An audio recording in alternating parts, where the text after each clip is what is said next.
పరిస్థితులు రోజురోజుకు దిగజారుతున్నాయి. కొంతమంది ప్రజలు పద్ధతి పాడు లేకుండా ఇష్టారాజ్యంగా వ్యవహరిస్తున్నారు. మెట్రో రైల్లోనే అనుకుంటే ఇప్పుడు ఓ మహిళ బస్సులోకి బికినీతో వచ్చేసింది. ఢిల్లీలో కొంతమంది ప్రవర్తన దేశవ్యాప్తంగా చర్చకు దారితీస్తోంది. వాళ్ళు చేసే తప్పుడు పనులు నెటిజన్లకు ఆగ్రహం తెప్పిస్తున్నాయి. ఇప్పటి వరకు ఢిల్లీ మెట్రో రైళ్లలో అసభ్య ప్రవర్తనల ఘటనలు చూసాం. ఇప్పుడు ఢిల్లీ బస్సుల్లో కూడా ఇలాంటి దృశ్యాలు కామన్ అవుతూ చీచీ అనిపిస్తున్నాయి. ఈ ఘటన DTCలో జరిగింది. ప్రజా రవాణా బస్సులోకి ఓ మహిళ బికినీతో రావడం దేశవ్యాప్తంగా హాట్ టాపిక్ అయింది. ఈ ఘటనకి సంబంధించిన ఓ వీడియోని ట్విట్టర్ అకౌంట్ నుంచి పోస్ట్ చేశారు. ఈ వీడియోని ఇప్పటికే లక్షల మంది చూశారు. చాలా మంది కమెంట్స్ పెడుతున్నారు.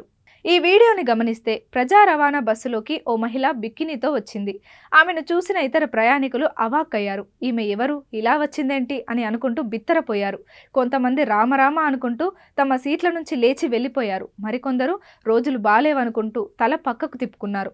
ఓ ముసలామె అలా వెళ్ళి ఆ సీట్లో కూర్చోమని ఆ మహిళకు సలహా ఇచ్చింది. చూశారుగా, ఇది పరిస్థితి.